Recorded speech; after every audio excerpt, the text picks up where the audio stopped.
Window World, the official windows of the Kansas City Chiefs, presents Kevin Keatsman Has Issues online at windowskansascity.com.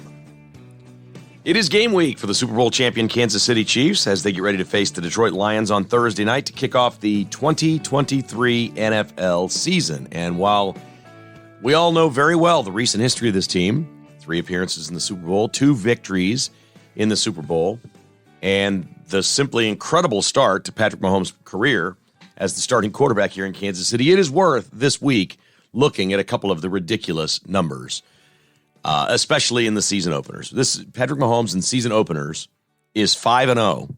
4 of those they've won by double digits, including pounding Arizona last year in an incredible first game of the season for the Chiefs 1 year ago. Shockingly, this is just unbelievable. In season openers in his career, going 5-0, Patrick Mahomes has 18 touchdowns and no interceptions. I mean, there's simply nothing like this. And I don't know why, as I dig through the numbers and I look at the season and I think about what it's going to be for the Chiefs, we know it's never predictable. That the NFL is never really easy to look at and say, okay, this is what's going to happen. Well, look, we know who the good teams are. We know the Eagles are good. We know the Chiefs are good. We know a lot of teams out there that are good. We know the Bengals are good. The Bills should have a good team. There's a lot that we sort of know, but we don't really know who's going to be great. We don't know who could become maybe the 1 seed in the AFC. The Chiefs, through this run, have not been the 1 seed every time. They have gotten the AFC Championship game at home an astounding 5 times in a row. Never done before. But what am I feeling on game week? What I'm feeling here about the Chiefs, despite these incredible numbers and all of these stats that we have to back up just how good the Chiefs not only have been in the openers, but over Mahomes' career, is it can't be this easy. It can't be this easy. There were a lot of games, a lot of bounces of the ball, a lot of things that happened, a lot of remarkable things that we've seen that absolutely give you all the reason in the world to be optimistic and think the Chiefs are the team to beat, and I do. If I'm doing the NFL power rankings right now, 1 through 32, the Chiefs are number 1. But in this league, that gets you nothing. 17 weeks, 17 games. It's a brutal schedule. It can take a million tolls on you physically across the roster. This isn't that easy. To prove it isn't that easy, and what the Chiefs have been doing. And I know what we all think here in Kansas City. I've yet to hear one person say that they think the Chiefs are going to do worse than 13-4. Now, 13-4 is really, really hard. The Vegas number on the Chiefs is 11.5. The computer has the Chiefs with 11.5 wins. The computer says the Chiefs will win somewhere between 9 and 13 games, that they can't possibly do better than that, and they're too good to do worse than that. But the one that really got my attention was ESPN. They do these indexes and computer analysis where they play out every game and do all these things for the entire year. And ESPN Analytics says the Chiefs have a 56% chance to win the AFC West. Now, to me, that's the one where I'm like, okay, I don't think I believe in computers. I've watched a lot of football, and I'm not guaranteeing the Chiefs are winning the AFC West, but they've got a lot better chance than 56%. You don't just sit there and win it year after year after year and own the other teams in your division and only have a 56% chance. ESPN Analytics says the Chiefs have a 77% chance to make the playoffs. Now, I'm not really going to argue that point because there's always a chance that Mahomes misses 10 games or something like that. There's all kinds of data in here that take NFL averages, okay, like number of games played by your quarterback, injuries. The Chiefs, through this run, have not had the key injuries. They've had guys out, sure, but they've not had Mahomes out for an extended period of time. They've not lost Travis Kelce for a season, for example. When you avoid those types of things, these percentages all change. But the computer says, ESPN Analytics, the Chiefs should win 10.6 games this year. Okay, well, that's an interesting number. That skews toward 11, and that would be 11-6, and that would probably be good enough to win the division if you won the right games in the division. But 77% chance of making the playoffs, that means there's almost a 1 in 4 chance, according to the computer, that the Chiefs do not make the playoffs this year. Now, we live in a bubble here. And if you listen to the podcast outside of Kansas City, you have some connection to Kansas City. You know, as a Chiefs fan, we're on our own world, our own bubble. I don't know anybody that believes there's a 1 in 4 chance that the Chiefs are going to miss the playoffs. I think I think it's become basically KU basketball. Okay? Just tell us what seed we are in the tournament. Let's get the bracket out and see who we got to go beat, and let's go play. The rest of it's just the build up to that. Well, it isn't that easy. And the Lions probably aren't that easy. Lions can score. You don't think of them as a team that can score. This is one of the NFL's up-and-coming teams. That's why they sent them here to open the season, to showcase an offense that plays fast, they're aggressive, they're well-balanced. This should be a high-scoring game. This should be a fun one. The Chiefs, with Patrick Mahomes as their quarterback, have never not been ready for the opener. So I think we can probably scratch that one off the list. Were they distracted this summer? Was it a short off season filled with all kinds of frivolity and crazy stuff? Sure, it was. But they've been to work. It's game week. Matt Nagy, the new OC, says that game week, some players are just different. He says Patrick Mahomes is that guy. Game week is different. Nagy said players like that go to different places, unquote. Meaning Mahomes gets locked in and the entire team feeds off of it and feels that. And that's where this team is right now heading into the opener. There was good news on the injury report on Labor Day, and that is Kadarius Toney and L'Jarius Sneed, both limited practice participants, but both practicing. And Andy Reid has said Kadarius Toney has practiced fast at times over the last week or so. So it looks like these guys are paid to play in games. Availability is everything. It looks like Kadarius Toney and L'Jarius Sneed could be active and playing in the game on Thursday night. That's a big deal. We know what Kadarius Toney can do for this offense. That is great injury news. I've told you that I've counted Toney out until I see him making plays. Anything I get out of Kadarius Toney, to me, is just going to be gravy. I couldn't plan on any of it. I just don't think he's reliable enough. He certainly has not been reliable enough in his career to count on him. And so maybe I'm a little cynical. Maybe I'm a bummer, pouring ice in your coffee or something like that. But that's just the way I see Kadarius Toney. L'Jarius Sneed, I mean, he's got borderline superstar potential. And the Chiefs absolutely need him in that defensive secondary. He's a terrific player. It looks like they will both have chances to play on Thursday night as the Chiefs get fired up and start the season against the Detroit Lions. Later this week, we'll have Stan Weber on to get his thoughts on the matchup in Week 1 in the NFL. Lee Sterling will be back with his picks. We're going to have Lee on early. We normally have him on Thursday or Friday. We'll do him before the Chiefs game, so you can get some thoughts there as well with our good friend Lee Sterling. And it is game week, and we will treat it as such. All right, we spent some time on Friday's podcast talking about the Missouri Tigers' opening win. Now it is time to talk a little KU and K-State. We'll take them in order as they occurred. Kansas beat Missouri State 48-17 on Friday night, and they were a little sluggish the first half into parts of the third quarter. They pull away late. There's a giant headline here, and that's that Jalen Daniels didn't play. Jason Bean did. KU has a more than serviceable and viable backup quarterback. Jason Bean was really good in this game. I think he can play better. I think the Jayhawks can play better. They didn't look very fast to me. And I don't know if they were sluggish. I don't know if it was heat. I don't know if it was taking an opponent lightly, thinking, okay, we've got this. You've probably sent a message to your team that you're going to win the game when you don't start Jalen Daniels. I think you've basically, if you're Lance Leipold, you pretty much told the team, we got these guys.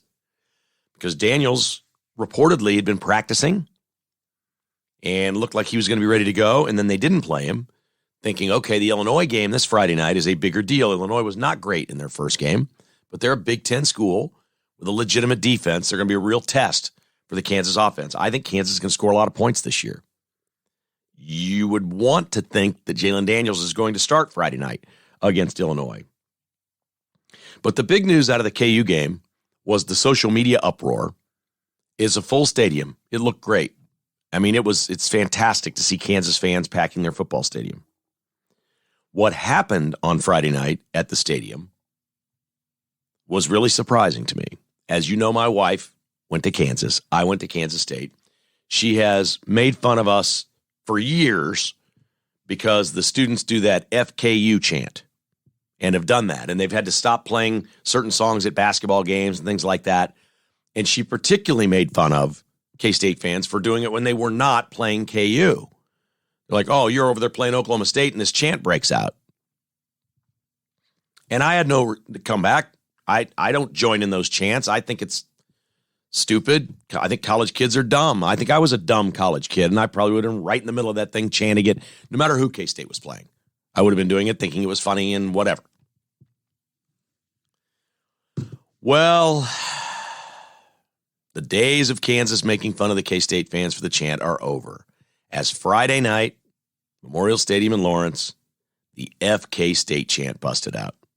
While KU is drubbing Missouri State, they bust out in unison the FK State chant right there at the game. And the headline of this for me is not, hey, tit for tat, they're going to chant that back. The headline here is, the Missouri rivalry is dead. It's over. The KU-MU rivalry is dead. They can play each other. It can be like the Missouri-Illinois basketball game if they want. It can be something like that. The rivalry is dead. What makes college rivalries is the students. We look to the younger generation and say, okay, what matters to them? That was a stadium full of KU students that have never known a Kansas-Missouri rivalry. They would have been like 7 years old or something, right? Not even 6. 6 years old when Missouri left. They don't know it. They didn't see it. They didn't grow up around it. They might have heard their parents talking about the good old days when KU and MU had a rivalry. But it's dead. If you're sitting there pummeling Missouri State on the opener of your season with a full stadium and chanting FK State, the Missouri rivalry's dead. And the K-State rivalry is on. Kansas State has done a lot to really make this thing happen. Of course, it really took both schools. It took Kansas getting better in football, which they are. That ratchets that up.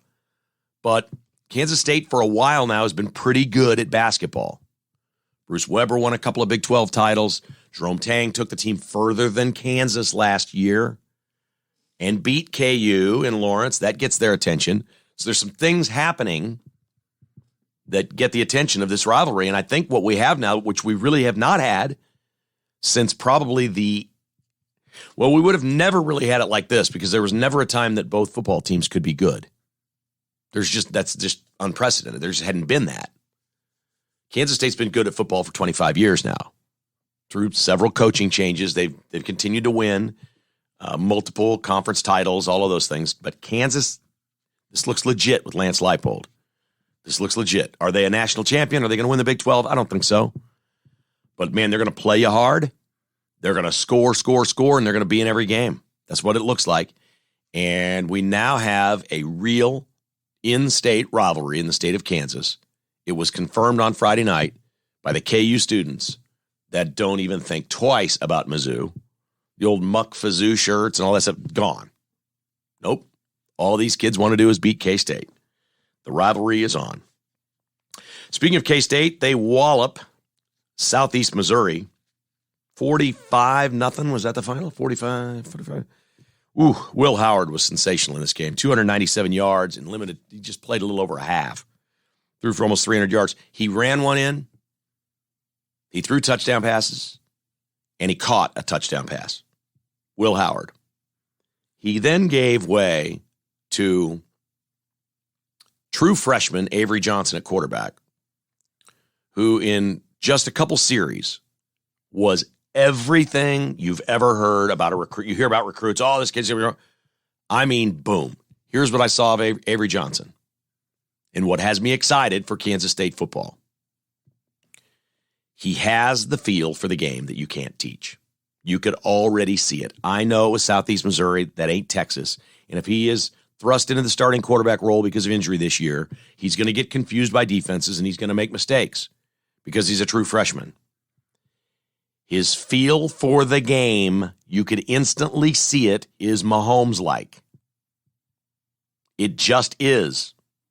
He toys with defensive ends as they're coming around to sack him and waits until the last second and knows he's faster than them and gets away. He's an incredible athlete. He made a cross-field throw of 30 yards downfield on the left, out on the sideline.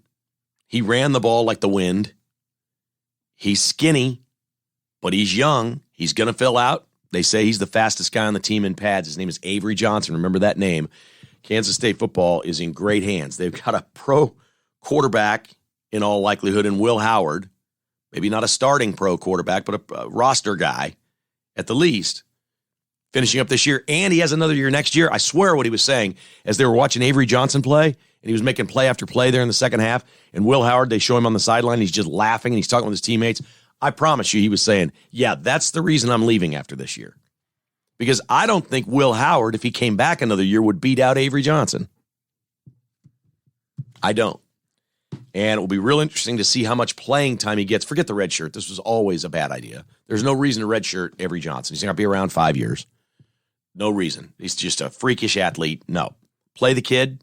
Get him out there as much as you can. If you can get a lead over Troy, and I think the Cats are a 13-point favorite or something this week over Troy, I don't know that there will be any mop-up duty in this game, but Avery Johnson is a great change of pace quarterback for Kansas State this year, where they can just put him out there and go to the quarterback run game. They can switch it up in the middle of a game and give a team a completely different look if they want to. I'm not interested in winning Will Howard a Heisman or something. His stats don't matter to me. Go win football games. And I don't know how you don't get Avery Johnson on the field somehow. Even if it's, I don't know, in the slot, in the backfield, pitch the ball to him. My God, can he run? Something else. So Kansas State looked really, really good. Their defense looked pretty good too. Now, again, these things are so hard to gauge. It's Southeast Missouri State. They were thrilled to have a shutout. Any player that plays defense in college football today would love to get a shutout, and they got theirs. But I don't know that I can read too much into all of that. This week, it is Middle Tennessee State at Mizzou, Illinois at Kansas on Friday night, and Troy at K-State on Saturday. More college football coming right up, brought to you by TicketsForLess.com. Your ticket connection. Here you go, TicketsForLess.com. No fees ever. Better Business Bureau, top rating. Local company with nationwide service. They've gone from 4 employees to 90. We love these folks. And it's game week. It's game week right now. So get the promo code KKHI Chiefs, and save 10% off your order for Chiefs tickets for the Lions game on Thursday night. You can save 10%. The easiest way is just call them. Say, I want my 10% off Thursday night. Chiefs, Lions, anything, including parking passes, 10% off. 913-685-3322. TicketsForLess.com. Buck Roofing and Construction is Kansas City's best roofing company. Ron Buck has a personal touch that you just don't find with other roofing companies. Of course, you know he's a great patriot and conservative, and that means he really, really deeply cares about customer service and the result for any customer, whether it's a small repair or a completely new roof on a commercial building. Ron Buck and his team at Buck Roofing can handle it. They're online at rbuckroofing.com. Or just call Ron, 913-384-2680, and get your free roof inspection. Just call up Ron and get the free roof inspection, 384-2680. You'll sleep well knowing Buck Roofing fixed the roof over your head. And Roberts Robinson, Chevrolet Buick GMC in Excelsior Springs, but it doesn't matter if you live near Excelsior Springs or not. They will build, ship, and deliver your new ride to you, whether it's a Chevy, a Buick, or a GMC. They've got some great interest rates going now on select Silverados and GMC Sierras. And Roberts Robinson is the home of the lifetime warranty. If you're going GM, go Roberts Robinson. It's the only way to go. Give my man Tim a call on the showroom floor and say, look, I live an hour away, but I'm thinking about getting this. Do you have one? Can you build it? What do you think I should do here? Tim will work it right out with you. Do it all on the phone if you'd like. 816-826-1563. Roberts Robinson. Chevrolet, Buick, GMC. Chevrolet, find new roads. Wow, they found a new road in Boulder, Colorado. Holy smokes, is everybody talking? There are 3 takeaways from college football this weekend on a national level, and we'll address all 3 of them here because they were astounding. Watching Colorado, after being as bad as they've been for so long, just go up and down the field on TCU. Now, granted, TCU is not known for its defense. They were last seen getting trounced by Georgia, giving up 38 or whatever to Kansas State in the title game last year. They don't stop people. But watching Colorado do it after being just a moribund team for a long time. And Coach Prime on the sideline with those sunglasses and the gold chains and the way the kids played. Remarkable story here. What's going on at Colorado? 57 transfer players, only 3 returning starters. And you can make an argument that Colorado made the biggest noise in college football this week. I used to vote in the AP poll. If I had my vote in the AP poll, I would put Colorado in it. Colorado would be in my poll this week for that win. That is a difficult place to play. It is a loud stadium, and TCU is a good football team. That is a real win, and Coach Prime is off and running. They get Nebraska this week. Now, I didn't think that Nebraska-Colorado would be really high on my radar, but I cannot wait to see that football game. Nebraska in week 1 played tremendous defense and got beat at the last minute by a Minnesota team that maybe doesn't have a very good offense. I can't judge that yet. Maybe Minnesota's offense is terrible and Nebraska's defense just looked better than it is. But this should be a real Big Ten defense going to Boulder to try to stop Coach Prime and his son and the Colorado Buffaloes. I can't wait to see that play out. TCU joins a whole bunch of disappointments in the Big 12. There's a big headline here in the Big 12. TCU lost. Baylor lost. West Virginia lost. Texas Tech lost. Not a good week for the Big 12. If you're a KU or a K-State fan, this couldn't have been better. You want to see these other teams as beatable. That's all good news if you're a KU or a K-State fan, to see the other teams lose like that. The other big headline, Monday night, Clemson lost to Duke, and they lost in dramatic fashion, 28-7. Turnovers were the bugaboo. Duke isn't supposed to be this good, but their quarterback is a pro prospect on the draft board, on Mel Kiper's draft board, and boy, they put it to Clemson. And you have to wonder if the Clemson era, they haven't quite been the same. Well, they were really great there for a few years. You have to wonder, every coach seems to have an era, and then it starts to fade. And you have to wonder if Dabo Swinney, if this isn't the beginning of the fade part, because they just shouldn't be losing to Duke by 21 points. They shouldn't, and they did. It was a thud. Not nearly as bad as Brian Kelly, who coached a horrific game. This would have been Sunday night against LSU against Florida State. In the first half of this game, the game was tied, and they had a couple of fourth downs that were fourth and like a foot, less than a yard, and he handed the ball off both times, and they got stuffed both times. For the life of me, why these coaches that make all this money don't put their quarterback under center and push from behind to get 1 foot, it's just beyond me. Folks, you get the center and 2 guards. That's 3 blockers. 1 runner is 4. You put 2 guys behind him. That's 6 players pushing the ball. 6 players pushing the ball against, at most, 2 defenders. I don't get it. If Brian Kelly converts those instead of getting nothing, they're up 21-7. And I think they probably win the game. But you can't keep getting dispirited like that. You can't make those calls not execute it. Maybe he should have taken the field goals. I think he knew it was going to be a higher scoring game and they needed to score points. But my God, those plays were just awful. Terrible. They take too long. He had his quarterback in the shotgun. It took too long to develop. Bad Brian Kelly. And LSU fans have had it. They want to fire him. They're 0-1 and they want to fire their coach. They literally as soon as the plane touches down in Baton Rouge, fire this guy. He's done. Terrible look in college football for LSU, Clemson, and not so much bad look for TCU as it was a great look for Colorado, but certainly not a good look for the Big 12. All right, on to the news of the day, brought to you by 360 Document Solutions, your business's business solution. Whether if you have copiers and printers, phone systems, IT thing in your office, and you work with some big corporation that you don't even know who to call for service, get out of there. Get to business with a local business like 360 Document Solutions. Mark and his team would love to help you become a little more productive and save you some money. That's a win-win for everyone. 360documentsolutions.com. Pretty much any business in Missouri, Kansas, or most of Oklahoma, 360 is there for you. Call 913-745-5310 44. You've heard about this. You've been thinking about this. Make it this week. Make it happen this week. Give 360 a call and make the switch.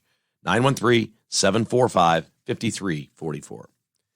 North Kansas City Dental is your new dentist. Why don't you make that appointment? I know you don't like going to the dentist, but you should go. I'm not a dentist. I'm not going to tell you to go every 6 months, but you should go once a year, don't you think?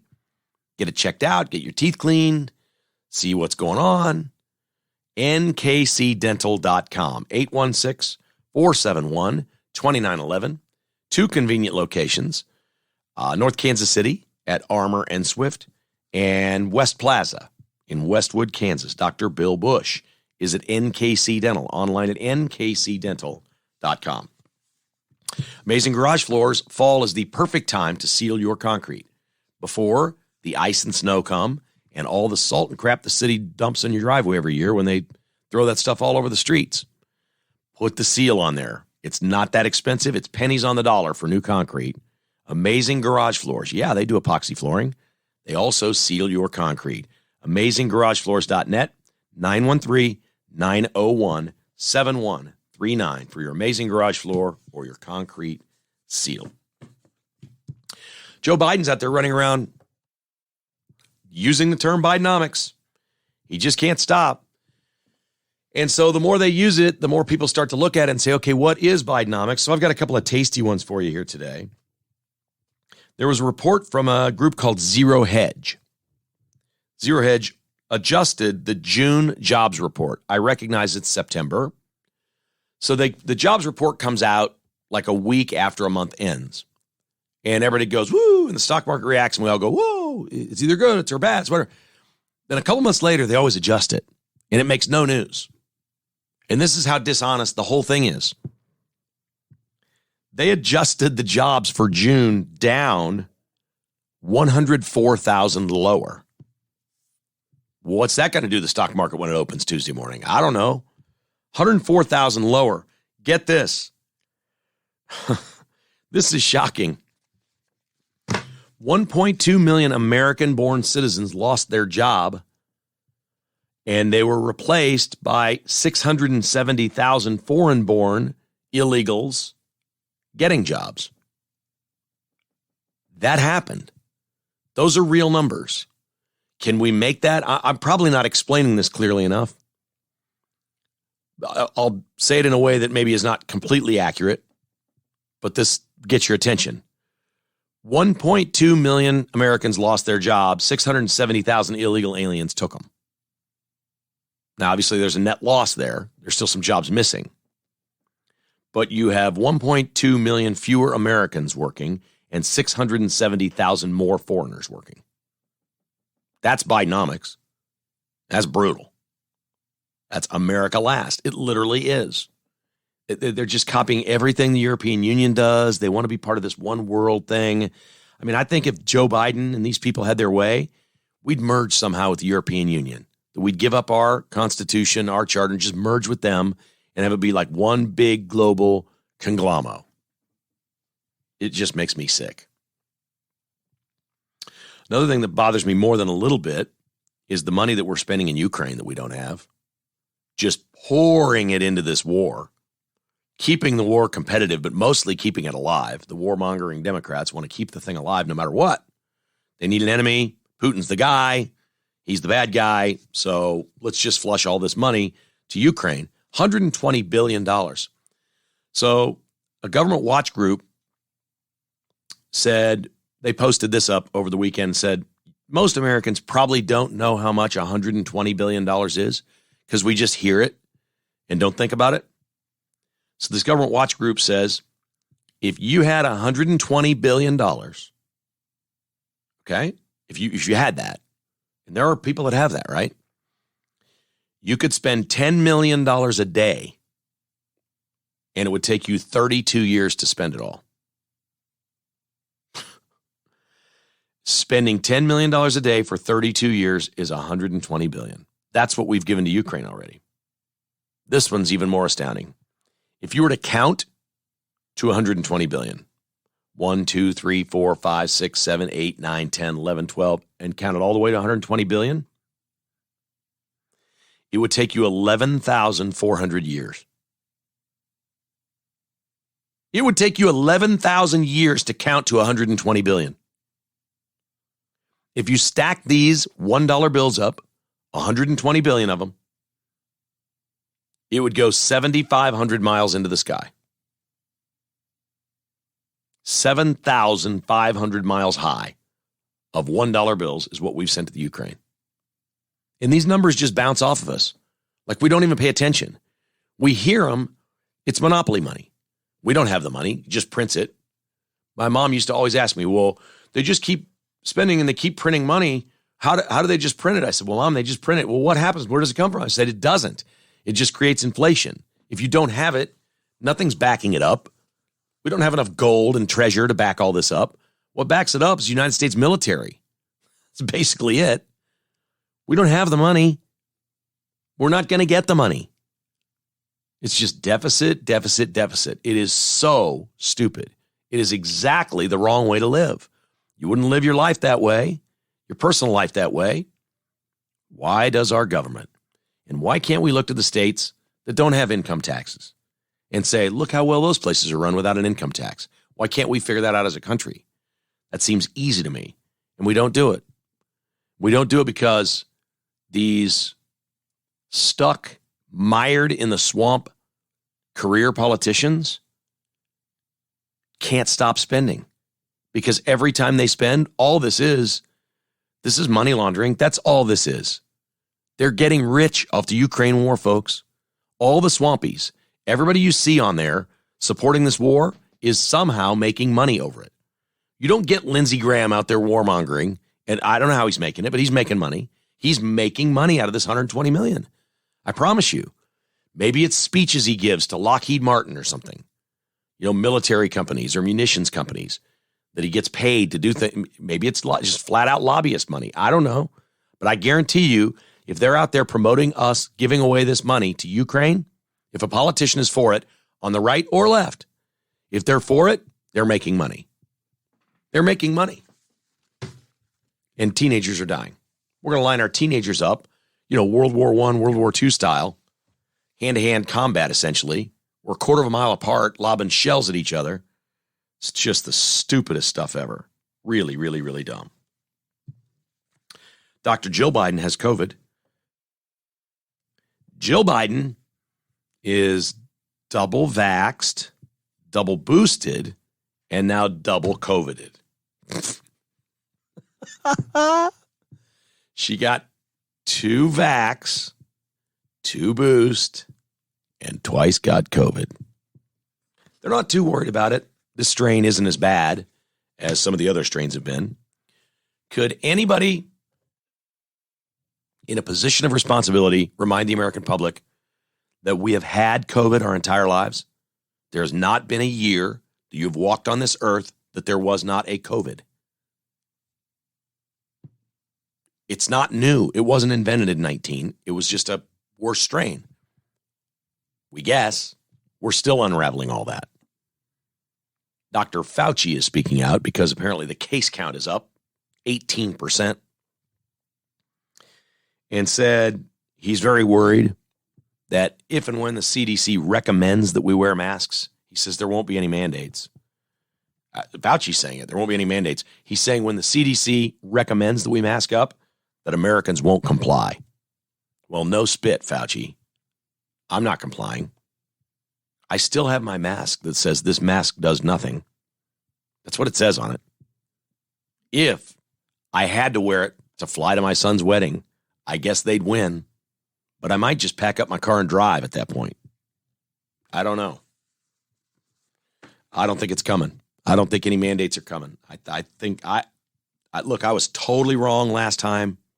I thought when the Democrats, once Biden had won, the hysteria over COVID would just go away. Like magically the Democrats ended it. But I didn't. Completely misgauged that really what it was about for them was more control over you. And so I know they'd like to do this now, but it is an election year. And it's different what you do after the election as opposed to before the election. And I just don't see a scenario where Biden's mandating all kinds of stuff from the White House in an election year. There's polling out right now that says this race is 46-46. That's from the Wall Street Journal. I'll tell you what 46-46 is. That's a big Trump win because that poll ain't right.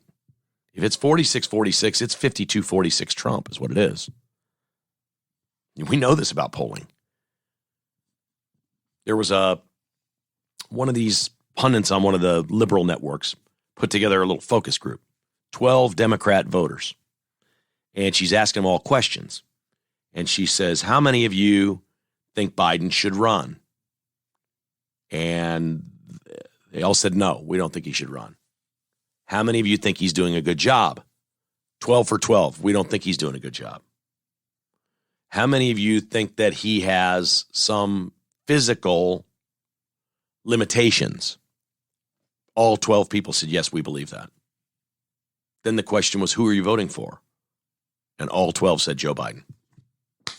Oh, the other question, should somebody else run against him in the Democrat Party? Yes.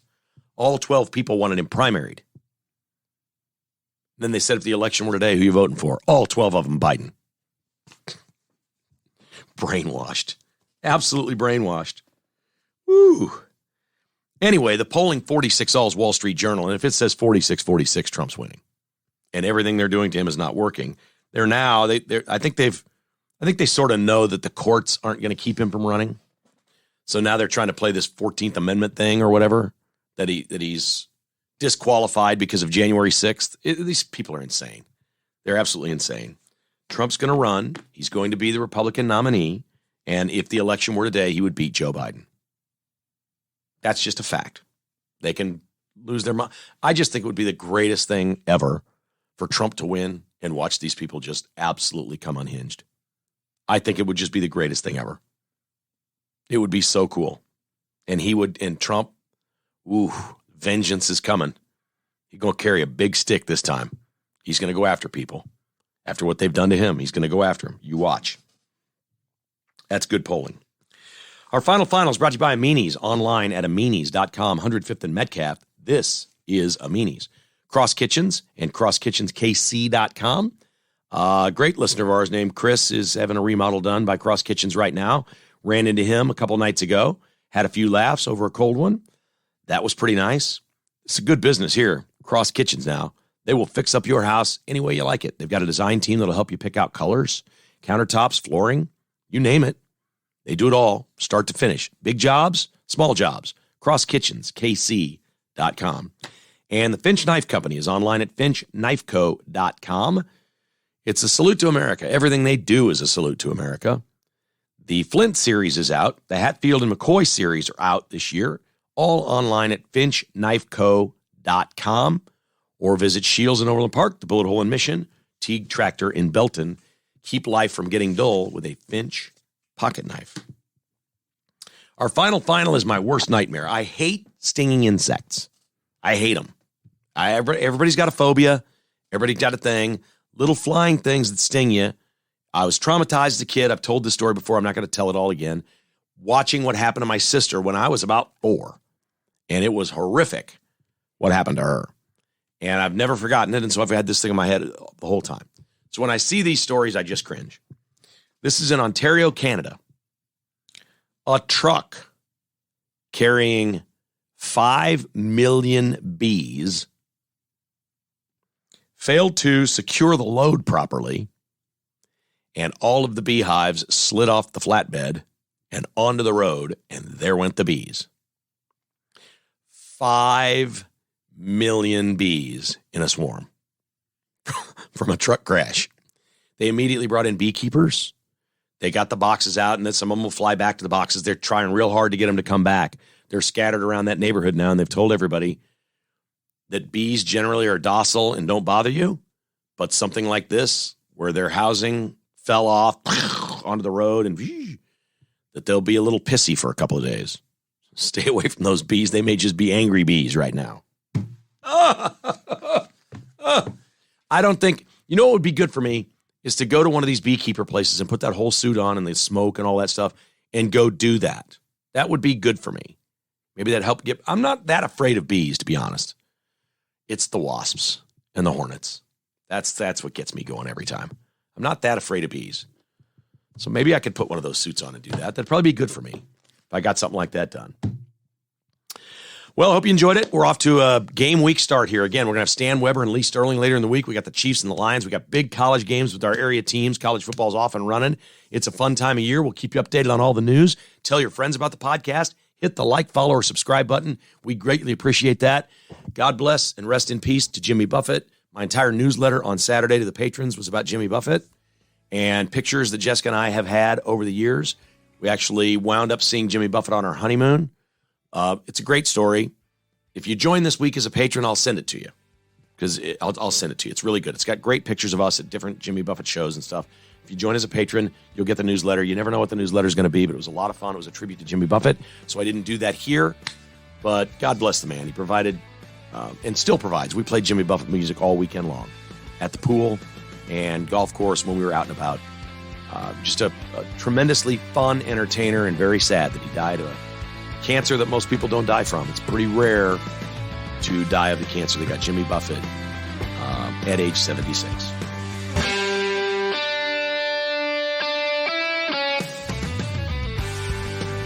Thanks for listening to Kevin Keatsman Has Issues, presented by Roberts Robinson Chevrolet Buick GMC. To get exclusive patrons-only podcasts, receive a weekly newsletter, and attend in-person patrons-only parties, visit kkhasissues.com and become a patron today. This has been a production of Crooked Tail Media Incorporated.